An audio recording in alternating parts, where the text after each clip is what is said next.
Bismillahirrahmanirrahim. Alhamdulillahi rabbil alamin. Wassalatu wassalam ala al-mab'uthi rahmatan lil alamin. Nabiyyina wa habibina wa qudwatina Muhammad ibn Abdullah wa ala alihi wa sahbihi wa man sar ala nahjihi wa ihtada bihadihi wastanna bisunnati ila yaumiddin, amma ba'du. Muslimin dan muslimat, para jemaah, para pencinta ilmu, pencinta Al-Quran dan juga sunnah Nabi sallallahu alaihi wasallam. Assalamualaikum warahmatullahi wabarakatuh. Alhamdulillah, syukur kita kepada Allah Azza wa Jalla kerana pada hari ini 6 Ramadan 44 kita teruskan pengajian kita dalam tafsir surah Al-Muddathir. Surah Al-Muddathir ayat 74, juzuk yang ke-29. Ayat yang kita akan baca bermula ayat 11 sehingga ayat 17. Allah nyatakan dalam ayat-ayat ini sifat tamak si kafir. Dah banyak harta dia, kaya raya dia, tak mahu beriman tapi nak kepada kekayaan yang bertambah. Kemudian dia juga berbangga dengan anak-anak dan harta dia, sehingga mereka mengatakan dialah yang paling layak menjadi nabi, bukannya Nabi Muhammad sallallahu alaihi wasallam yang dianggap miskin, anak yatim. Namun begitu, orang yang kerah kepala akan dihumban ke dalam neraka, sebagaimana yang akan kita baca dalam ayat-ayat yang kita ada ni. Buka muka surat, buka tafsir pimpinan, muka surat 1314. 1314. A'udzu billahis samii'il 'aliim minasy syaithaanir rajiim. Zarni wa man khalaqtu wahiida وَجَعَلْتُ لَهُ مَالًا مَمْدُودًا وَبَنِينَ شُهُودًا وَمَهَّدتُّ لَهُ تَمْهِيدًا ثُمَّ يَطْمَعُ أَنْ أَزِيدَ كَلَّا إِنَّهُ كَانَ لِآيَاتِنَا عَنِيدًا Sa'urhiquhu sa'uda. Ayat 11. Allah Ta'ala cerita kepada kita tentang salah seorang daripada zu'ama al-musyrikin, ketua penyagak Mekah, ketua kafir Mekah yang kerah kepala, yang tak dengar kata, sombong, hina Nabi, lawan Nabi sallallahu alaihi wasallam. Apa nama dia? Nama dia Al-Walid. Tulis nama dia Al-Walid bin Al-Mughirah Al-Makhzumi. Al-Walid bin Al-Mughirah Al-Makhzumi. Al-Walid ibn Al-Mughirah Al-Makhzumi nama dia. Jadi alhamdulillah para pelajar sekalian, kita telah dengar ayat-ayat yang kita baca ini. Zarni wa man khalaqtu wahida. Zarni wa man khalaqtu wahida. Jangan engkau bimbang wahai Muhammad sallallahu alaihi wasallam. Biarkanlah aku saja dengan orang-orang yang menentangmu, yang aku campakkan dia ke dalam keadaan seorang diri. Aku ciptakan dia dalam keadaan seorang diri, tidak berharta dan anak pinak. Ataupun ada juga tafsir mengatakan aku ciptakan dia seorang diri je tanpa pembantu, tidak ada syirik, tidak ada sekutu. Jadi tengok nota di bawah, dia kata orang yang dimaksudkan oleh ayat ini pada masa turunnya ialah salah seorang ketua kaum kafir Mekah yang menentang Nabi Muhammad sallallahu alaihi wasallam serta bermegah-megah dengan harta kekayaan yang banyak dan anak pinak yang ramai. Nama dia Al-Walid Ibnul Mughirah Al-Makhzumi. Waktu tu ayatlah nak jadikan kisah, nak jadikan cerita. Lepas tu, kemudian siapa sajalah yang kerah kepala, yang berciri-cirikan seperti Al-Walid ini, maka ayat ini dipakailah kepada siapa saja sehinggalah kepada hari kiamat. Baik para pelajar sekalian, kita tengok munasabah. Di mana di awal surah, coba tengok balik awal surah. Di awal surah Allah Taala sebut kepada Nabi sallallahu alaihi wasallam, ya ayyuhal muddaththir, wahai orang yang sedang berselimut, qum fa anzir. Qum, bangun, fa anzir. Nah, ini banyak. Qum fa anzir. Baca gitu. Ya ayyuhal muddaththir, qum fa anzir. Bangun, beri amaran, beri peringatan kepada kaum. Kemudian datanglah ayat, tengok. Ayat 9 yang kita baca semalam. Fadzalika yauma idzin yaumun asir 'alal kafirina ghairu yasir. Hari yang susah, orang kafir akan menghadapi kesusahan yang tidak senang bagi mereka bila di akhir esok. Maka oleh kerana mereka tu jahat, khianat, macam-macam dia buat, jadi Allah Taala perintahkan Nabi awal-awal lagi selepas daripada qum fa anzir wa li rabbika fasbir. Bangun, bagi amaran pada mereka, dan kerana Allah nak menegakkan agama Allah, fasbir, sabar. Maka ayat ini, ayat yang kita baca ayat sebelah ini, intaqala al-kalam ila zikri za'im min zu'ama'il kuffar.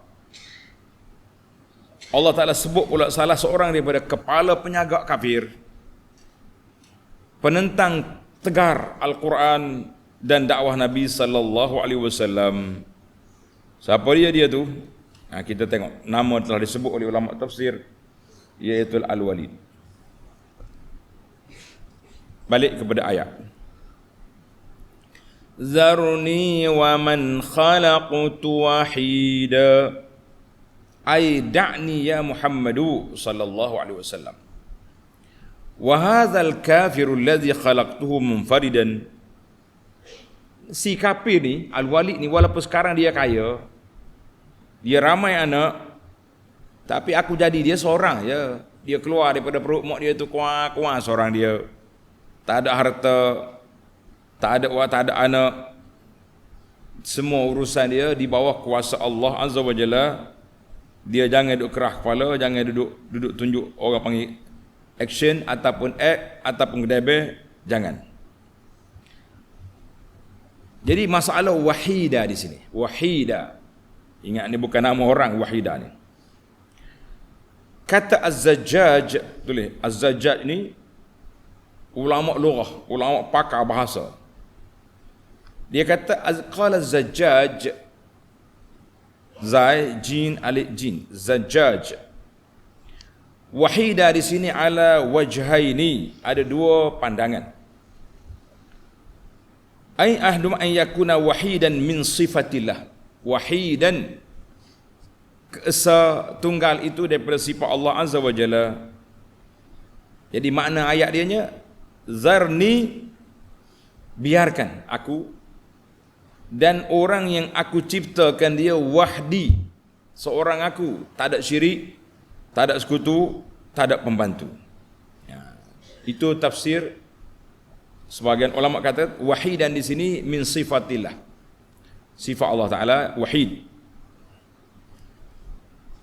Yang kedua, Zajjaj kata au yakunu wahidan, ataupun maksud ayat ini wahidan daripada sifat makhluk, dengan makna biarlah. Sekarang dia sombong, dia kaya, dia jutawan, dia apa. Aku jadikan dia tu seorang-seorang. Keluar pada perut mak dia seorang, dia mati esok pun dia jalan seorang. Dia tak akan pergi dua orang. Orang tak masuk dua orang kubur tak. Oleh kerana suami mati, bini nak tunggu dalam kubur. Ada? Bini tak ada. Pak-pak lebay ada lah. Tunggu atas kubur. Baik. Itu maksud ayat wahida. Ingat tak? Wahida tu ada dua tafsiran. Kemudian Allah sebut وَجَعَلْتُ لَهُ مَالًا مَمْدُودًا, dan aku jadikan baginya harta kekayaan yang banyak. Allah nak uji dia, Tuhan bagi dia kaya. Macam atas dunia ni lah, berapa ramai orang kaya-kaya, orang yang hebat-hebat. Nah, tapi boleh je dia tawaduk. Yang problemnya baru belagak kaya, sombong lebih. Ni masalah ni. Baru belagak kaya sikit tu dah sombong, dah takabur. Allahu Akbar, ini bahaya kita ni. Maka waja'altu lahu, aku jadikan dia tu harta yang banyak. Harta dia malan wa ma'mududan, harta banyak. Oh, takdir Allah Ta'alanya, Allah Ta'ala beri dia jadi kaya, banyak harta.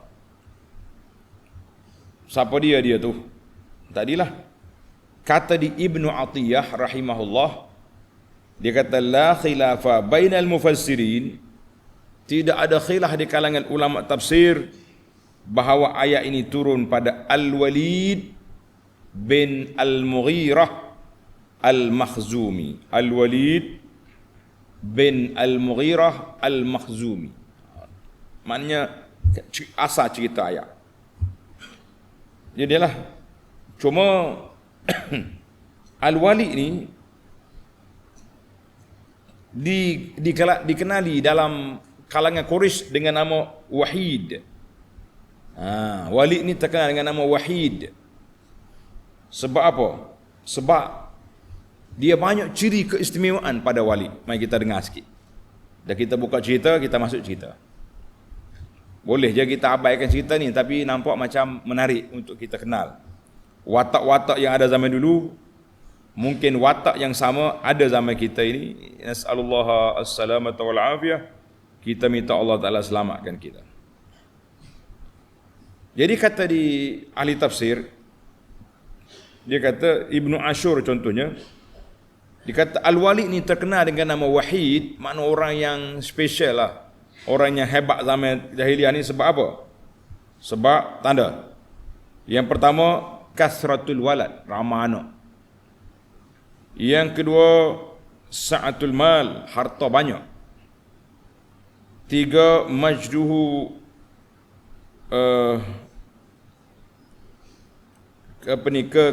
kemuliaan dia. Dan ayah dia dulu pada tu, Al-Mughirah sendiri pun orang hebat. Dan yang keempat, dia menjadi tempat rujukan kepada Quraisy. Ada kes apa-apa orang tanya dia. Yang kelima, dia lebih senior, lebih tua daripada Abu Jahal dan Abu Sufyan. Maka kerana itulah bila kata Wahidan, jadi orang akan pergi kepada Al-Walid ibn Al-Mughirah. Baik, itu harta banyak. Banyak harta dia. Cuma tidak dia. Masa tu tak ada LHDN. Tak ada lah dia siasat berapa aset dia. Tapi masyhur dengan Walid ni dengan kaya. Yang kedua, wa banina syuhuda,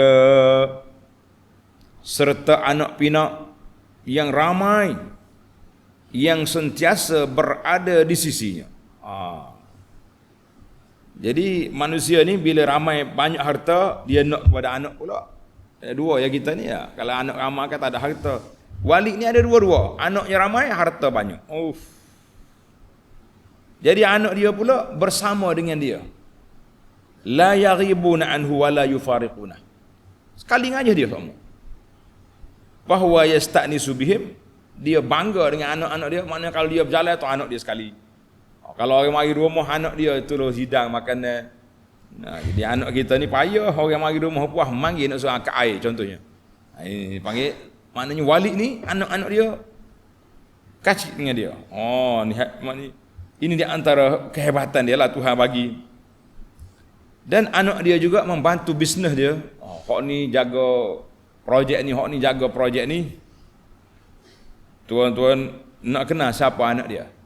Anak Al-Walid. Tak tanda. Kata di Muqatil bin Sulaiman, ulama tafsir dia kata, anak dia ni duk jaga harta dia, jaga dia macam-macam. Jadi oleh kerana harta dia banyak, anak dia lah jadi toke-toke. Dia hok jaga cawangan tu, cawangan ni anak dia. Manager sana, manager sini. Kita kata manager lah anak dia ni. Tulis nama anak dia. Yang pertama nama dia Al-Walid bin Al-Walid. Arab ni tak apa ayah dengan anak nama serupa boleh. Al-Walid Ibnul Walid. Yang kedua, hak ni lebih masyhur. Tuan-tuan, puan-puan kenal belakang ni. Nama dia Khalid Ibnul Walid. Siapa dia Khalid Ibnul Walid? Wa huwa Saifullah, pedang Allah. Aslama ba'da Al-Hudaybiyah. Khalid ni ketua, panglima kafir, lawan dengan Nabi. Dalam perang Badar, dalam perang Uhud yang paling ketara peranan Khalid. Sebab dia boleh pecahkan tentera Islam. Kemudian Allah Ta'ala takdirkan waktu Nabi nak masuk Mekah tahun yang ke-6 Hudaybiyah, dia sekat. Allah Ta'ala buka hati dia ba'dal Hudaybiyah. Waktu nak ambil Mekah tahun 8, Khalid panglima Islam. Tengok. Bercampur habis ni. Pokoknya kafir, anak dia peringkat awal kafir, menentang Nabi habis-habisan, tapi akhirnya menjadi panglima Islam, Saifullahil Maslul, pedang Allah Ta'ala radhiyallahu anhu. Yang ketiga nama dia Umarah ain bagi depan bin Al-Walid. Yang keempat nama Hisham bin Al-Walid. Yang keenam Al-As ibn Al-Walid. Al-As Ali ain sad. Yang ketujuh Qais ibn Al-Walid. Yang ke-8 Abdul Syams bin Al-Walid. 8 bapak jantan belakang ni. Ni hero-hero belakang ni. Cukuplah kita kenal keheroan siapa dia? Khalid ibn Walid radhiyallahu anhu. Yang lain-lain tu tak tahu masuk Islam. Khalid yang masuk Islam. Jadi kalau kata dia bangga dengan anak-anak dia, logik. Sebab anak-anak dia tu nama-nama besar. Gedebel-gedebel saja orang Kelantan kata orang gedebel. Gedebel ni maknanya orang hero lah, orang hebat. Something maknanya bukan main-main orang. Logik. Ni kita anak kita ni tak gapo pun tak erti main game nak bangga macam mana? Allahul musta'an. Jadi ayah ni boleh bangga dengan anak dia dua sebab. Tanda pelajar. Tanda anak-anak kita pelajar. Ayah awak bangga dengan awak dua sebab. Sebab yang pertama, kamu cerdik. Kamu bijak. Kamu pintar. Itu dia bangga. Oh, anak saya. Zaman kita ni bukan terlebih bangga pula dah. Dapat selik periksa anak tu kat tayang di Facebook. Kita kata kenapalah sampai begini sekali kita ni. Benda-benda hak peribadi ini simpanlah. Cakap alhamdulillah anak saya dapat sekian-sekian cukup. Ni tayangnya selik lagi. Allahu akbar. Nanti ada orang kena penyakit ain tak ada ubat. Yang kedua, ayah dia bangga dengan anak dia. Apabila anak dia berjaya dalam kehidupan, tak kiralah kaya ke miskin, tapi orang yang baik, khidmat pada anak ayah dia, maka ini orang ayah kita bangga. Dia ada setengah ayah ni bangga dengan anak kecemerlangan, tapi akhlak belum tentu. Tak, duk bangga dengan anak kita pakak besar ni, bangga kedai kopi ya, anak dia tak balik pun kampung, bagi duit pun jarang-jarang. Baiklah, kita nak suruh ayah kita bangga dengan kehebatan kita, dan kita nak banggakan ibu bapa dengan apa? Dengan khidmat kita, birrul walidain. Itu hebat. Mari kita pergi lagi. Wa mahattu lahu tamhida, dan aku mudahkan baginya mendapat kekayaan dan kekuasaan dengan semudah-mudahnya. Allahu akbar. Ay wa basattu lahu fil 'aishi basta. Jadi Allah Taala bagi mudah kaya dia. Nak projek dapat projek. Al-Walid ni orang hebat, dia lebih tua daripada Abu Jahal lagi. Manakala Abu Jahal ketua Mekah, PM pada masa tu contohnya, Dia tak boleh sekat projek-projek Al-Walid. Walid kata aku nak bukit ni, nak buat homestay, nak buat apa ni, resort, nak buat apa. Dia kena bagi. Aku nak hal ni untuk mudah dia dapat projek. Dapat projek mudah. Dia jadi kaya, dia jadi tempat rujukan Quraisy kalau ada kes apa-apa, dia lah dulu pergi. Oh, hebat. Hebat atas dunia ni Al-Walid. Tapi Allah kata apa? Dengar ni. Selepas daripada aku beri kekayaan, kesenangan yang begitu banyak kepada dia, summa yatma'u an azid. Kemudian dia ingin sangat, tamak sangat supaya aku tambahi lagi. Oh. Maknanya kaya dah. Tapi tamak nak lagi, nak projek lagi. Nak besar lagi dia punya bisnes. Allahu Akbar. Thumma yarju min shiddati hirsihi. Mana nak lagi, walaupun dia kafir, dia tamak, dia nak Tuhan bagi lagi. Kata di Al-Mawardi rahimahullah taala, apa maksud tamak di sini, nak apa? Nak tambahan apa lagi?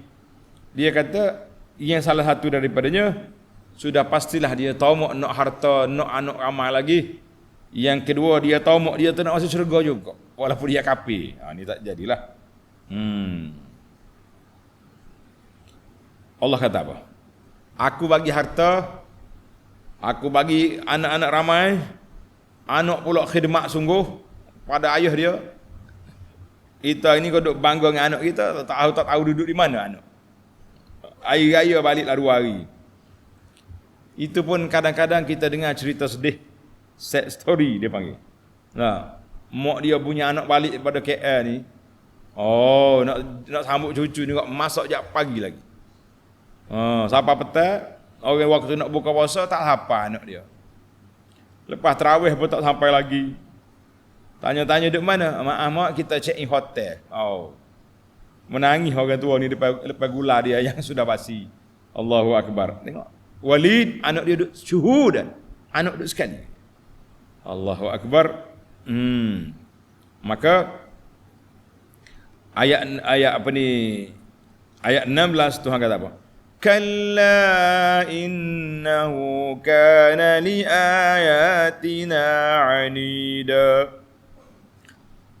Kalla, tidak sekali-kali, Allah kata. Tidak sekali-kali akan ditambahi, kerana sesungguhnya ia menentang dengan degilnya akan ayat-ayat kami, Al-Quran yang disampaikan oleh Rasul kami. Dia lawan sungguh, lawan Nabi, lawan ngoti-ngoti kata orang. Allah kata lan azida hadzal kafir kama ya'mul. Aku tak akan tambah lagi kepada si kafir ini dengan apa yang diangan-angankan dia. Tak ada. Jadi tak ada lagi dah, cukup dah.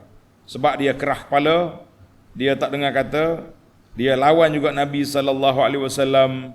Kemudian ayat yang ke-17, sa'urhiquhu sa'uda. Aku akan menyeksakannya dengan azab yang memuncak beratnya. Jadi tak apalah. Walid, mu kaya atas dunia, kamu hebat sekejap sementara, tapi aku akan campak kamu ke dalam neraka Jahannam yang apa dia? Yang berat, yang tidak ada rehat lagi di sana. Allahu Akbar. Allahumma musta'an. Kita minta pertolongan Allah Azza wa Jalla supaya kita, dua ibu bapa kita, keluarga kita dan orang-orang yang kita sayangi, termasuklah pelajar-pelajar, murid-murid kita di alam nyata, di alam maya ini, kita doakan supaya Allah Ta'ala selamatkan kita dan kamu semua daripada api neraka, dibebaskan daripada api neraka. Ya'tiq riqabana wa riqabahum minan nar ya rabbal alamin ya arhamar rahimin. Apa yang kita nak lagi? Nak kaya akan mati. Nak harta akan pergi, ataupun kita akan pergi. Tapi kita nak keredaan Allah Azza wa Jalla, itulah yang abadi, yang kita akan kekalnya dengan keredaan Allah yang besar, yang agung ini. Baik para pelajar, kisah Al-Walid belum berakhir. Episod seterusnya kita akan tengok bagaimana perancangan jahat si Walid. Pagi, petang, siang, malam berfikir, merancang nak ke Nabi sallallahu alaihi wasallam. Jadi kita break setakat tu dulu. Adapun ayat 18 sehingga ayat 30 kita akan bincang dalam siri yang akan datang insya-Allah. Baik. Sekarang kita berpindah mencari 5 faedah daripada ayat yang kita baca ini insya-Allah. Al-faidatul ula. Tulis pelajar. Faedah yang pertama yang kita nak cari, yang kita nak ambil ini, iaitulah ayat zarni wa man khalaqtu wahida. Biarkan dia. Allah peringatkan Nabi, zarni, biarkan dia. Aku yang cipta dia seorang diri ataupun aku jadikan dia seorang-seorang. Keluar daripada kubur mak seorang, nanti mati seorang pula. Jadi apa ayat ni kata? Istinaf, ayat ni dimula semula, mula balik untuk nak menyatakan sebab turunnya ayat yang berkait dengan Al-Walid Ibnul Mughirah. Si Walid ni punya jahat, kerja dianya bagaimana nak buat tuduhan, tohmahan, persepsi buruk kepada Nabi sallallahu alaihi wasallam. Tu kerja Al-Walid. Jadi kita sambunglah cara dia mikir dalam siri akan datang. Tapi untuk siri ini, kerja Al-Walidnya bagaimana menghasut Quraisy, mengasak Quraisy dengan tuduhan, tohmahan dan persepsi buruk terhadap Nabi sallallahu alaihi wasallam. Di antara tuduhan yang relevan sikit, mula-mula dia tuduh Nabi gila. Okey, cakap Walid, tak logik ni, impossible dia kata. Di mana ada? Dia Muhammad ni baik orang, apa gila? No. La.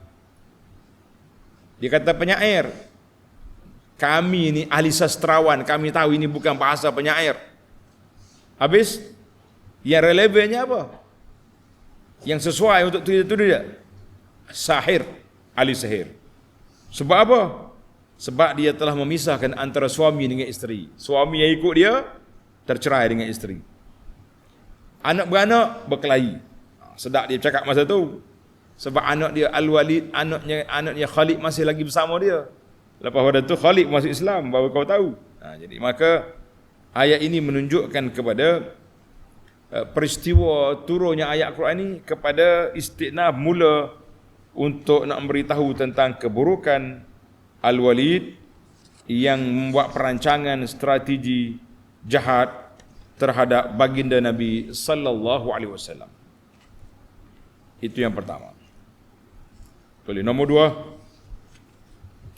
2. Yang kedua, tadi kita bincang tentang apa kata Az-Zajjaj.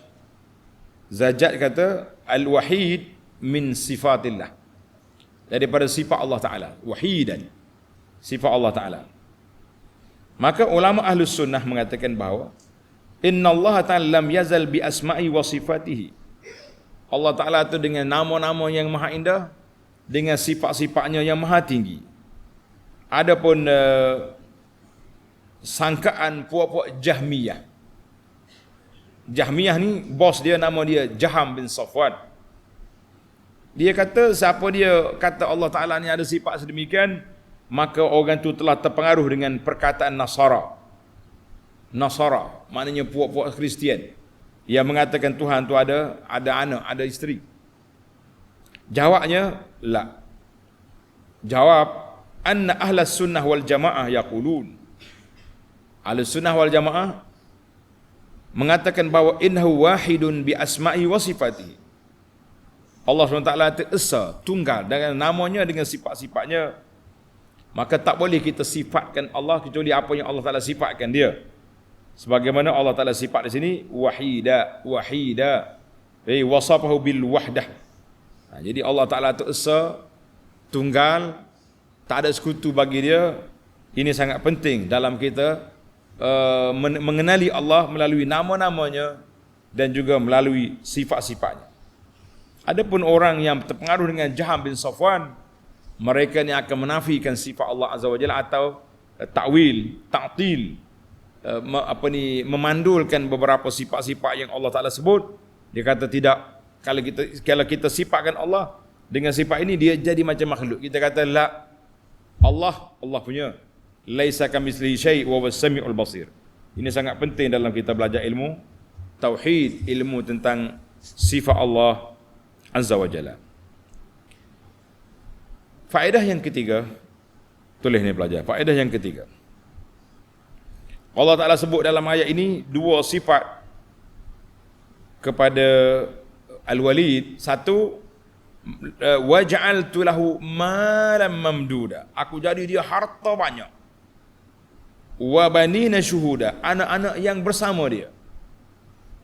Maka kata di ulama tadabbur, anna kasratal amwal, banyaknya harta seorang itu, ramainya anak-anak, la tastalzimul qurba ila Allah, bukannya semesti orang itu disayangi oleh Allah Azza wa Jalla ataupun orang itu dekat dengan Allah.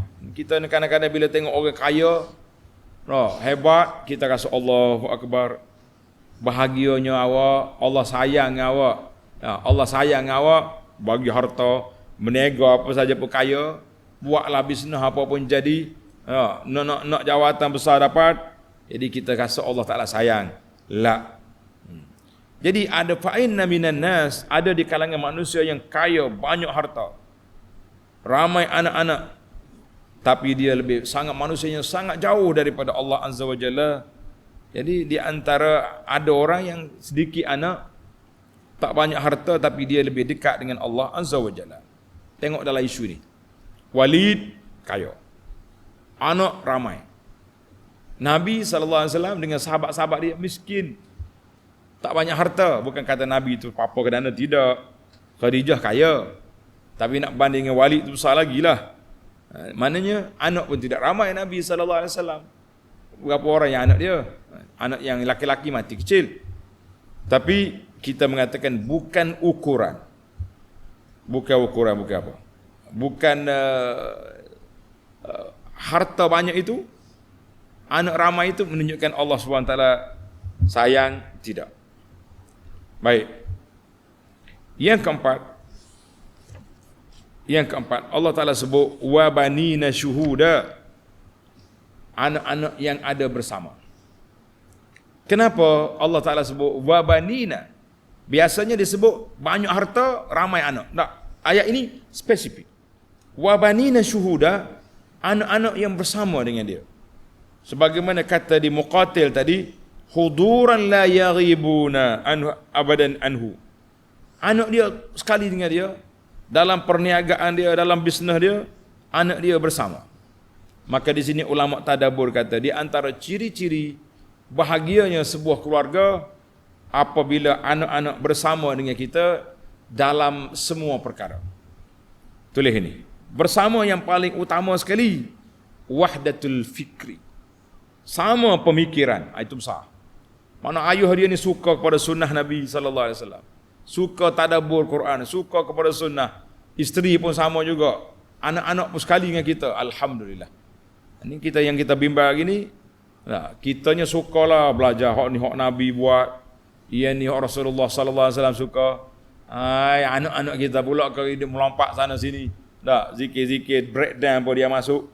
Zikir goyang kepala sampai cabut serbai apa dia ikut. Kita kata ini sukar untuk kita nak bahagia, sebab dalam keluarga kita tidak wahdatul fikrah, tidak satu pemikiran. Banyak lagi lah pemikiran-pemikiran lain dalam masalah kehidupan. Yang ni pemikirannya sekular, yang ni pemikirannya Islamik. Satu. Yang kedua, syuhudan, dengan makna anak-anak kita ada bersama dengan kita. Bersama dengan kita. Mungkin fizikal agak jauh sebab dia kerja luar negeri. Tapi Masya Allah, telefon selalu. Semua balik, tidak kata tunggu hari raya makan jamnya balik. Dah, hari tak raya pun balik. Jadi ada saja. Maka kita mengatakan, kadang-kadang rehlah sekali nak suruh rapat anak cucu ni. Bawa nenek, bawa opah. Istilah baru ni apa ni, grandma, tok pa. Bahasa jenis orang tua, tak mau jadi tua ni. Tok pa, tok ma. Panggil nenek lah, senang. Pergi sekali rehlah, berjalan umrah sekali ramai-ramai. Jadi kita kata, masa anak cucu tu rapat. Alhamdulillah, Ini di antara cici banina syuhudan, kita nak anak-anak kita bersama dengan kita dalam apa? Dalam fikrah, dalam pemikiran, dalam tindakan, dan juga bersama dengan keluarga di dalam kehidupan. Kita kata alhamdulillah, itu di antara nikmat yang dianugerahkan oleh Allah Azza wa Jalla kepada kita. Tapi kalau kita bercanggah, bercelaru habis, payah. Ada seorang ni kuat sungguh dia, semangat sungguhlah dia dengan apa ni, dengan cara Nabi ajar ni. Ibadat dia dengan apa? Tiba-tiba dia bila dia balik rumah dia, pelik apa ada ramai orang budak-budak. Apa ni? Rupa-rupa orang rumah dia pula buat acara-acara tradisi masyarakat. Tidak ikut sunnah Nabi sallallahu alaihi wasallam. Dia kata pening aku dia, macam mana mau hidup macam ni. Jadi kita ciri bahagia banina syuhuda, lain pada harta, kita nak anak-anak bersama dengan kita. Allahumma ajma'na wa iyyahum. Setelah kita kena banyak doa. Ibu bapa tulis doa ni, doa untuk anak-anak kita. Mudah-mudahan Allah kabulkan pada waktu mustajab doa ni. Allah tulis kata, Allahumma habib ilaina wa ila auladina al-iman wal islam was sunnati. Ya Allah, cintakan kami dan juga kepada anak-anak kami, sayang kepada Islam, habib ilaina al-iman, mendapat keimanan yang baik, sayang beramal dengan Islam, berpegang dengan sunnah Nabi sallallahu alaihi wasallam, jauh daripada segala bid'ah dan munkar. Wakar itu doa yang pertama. Yang kedua, wakarrih ilaina wa ilaihim al-kufra wal isyan. Ya Allah, jauhkan kami, masukkan dalam hati kami ini, campur dalam hati kami ini benci kepada kekufuran, kepada benda syirik, benda mungkar, benda maksiat, benda bid'ah. Ini yang kita doa orang Melayu lah. Nak tunggu Arab lah. Nanti kita bagi insya-Allah doa Arab dalam poster kita insya-Allah. Jadi payah. Allah mahabib ilainal iman. Ya Allah, masukkan dalam hati kami ni, anak kami, keluarga kami, iman, Islam, cintakan sunnah, dan campak dalam hati kami ni benci kepada kufur, syirik, mungkar, maksiat, bid'ah, khurafat, dan segala benda yang karut marut. Ya Rabbal Alamin, Ya Arhamar Rahimin. Doa gitu. Ini sangat penting dalam kita tanda kita bahagianya kita itu apabila satu fikrah, wahdatul fikrah wa wahdatu al-mauqif, dan kita juga bersama dalam kehidupan di rumah kita kata alhamdulillah. Baik, yang terakhir tanda pelajaran ini. Yang terakhir, al-faidatul khamisatu, Allah Ta'ala sebut di sini, thumma yatma'u an azid. Lepas pada dia kaya dah, dia lawan Nabi sungguh-sungguh, dia tamak lagi, nak lagi harta banyak, nak lagi anak-anak yang ramai. Allah kata kalla, Tuhan kata tidak, aku tak akan bagi dah dia, aku nak humban dia ke dalam neraka, wal iyazubillah. Maka ini kata ulama tadabbur, fi hadzal ibtal war rad'i izanun. Dalam ayat ini, dalam kisah ini menggambarkan kepada kita bahawa siapa yang tidak syukur kepada nikmat Allah, kufur nikmat, maka Allah Ta'ala akan potongkan nikmat yang dia ada. Sebagaimana dalam firman Allah Ta'ala, la in syakartum la azidannakum wa la in kafartum inna azabi lasyadid. La in syakartum la azidannakum. Kalau kamu syukur, aku tambah lagi. Tapi kalau kamu kufur nikmat. Tak seperti kufur di sini makna kafir, semua berhala, tak, kufur nikmat. Allah bagi nikmat kepada kita yang banyak, kita pergi labur tempat maksiat. Allah bagi kita duit banyak, kita pergi bisnes dalam bab riba. Jangan. Allah buka kepada kita ruang-ruang untuk dapat jawatan, kita main rasuah. La. Itu dia panggil kufur nikmat. Jadi syukur nikmat mana kita guna pada jalan diridai oleh Allah Azza wa Jalla. Wala in kafartum inna azabi lasyadid. Azab aku dahsyat. Surah Ibrahim ayat 7. Walihaza qila, karena itulah dikatakan. man lam yashkurin ni'am faqad ta'arrada li zawaliha. Siapa dia tidak syukur nikmat yang ada, maka dia tunggulah nikmat itu akan hilang. Sama ada hilang harta dia ataupun hilang keberkatan. Dua kehilangan di situ. Kemudian wa man syakaraha faqad qayyadaha bi iqaliha. Siapa dia syukur, seolah-olah dia ikat nikmat itu dengan tali yang begitu kuat, yang begitu mantap. Kita mengatakan inilah kata-kata para ulama yang begitu hebat, yang begitu besar. Jadi para pelajar sekalian, inilah perbincangan kita. Tamatlah 5 faedah yang dapat kita ambil daripada ayat yang kita baca ini. Kita kata alhamdulillah. Insya-Allah kita akan sambung lagi dalam ayat yang seterusnya, bermula ayat 18 sehingga ayat 30. Jadi para jemaah sekalian, alhamdulillah, subhanakallahumma wa bihamdika asyhadu an la ilaha illa anta astaghfiruka wa atubu ilaik. Wa sallallahu ala nabiyyina Muhammad wa ala alihi wa sahbihi ajma'in walhamdulillahi rabbil alamin.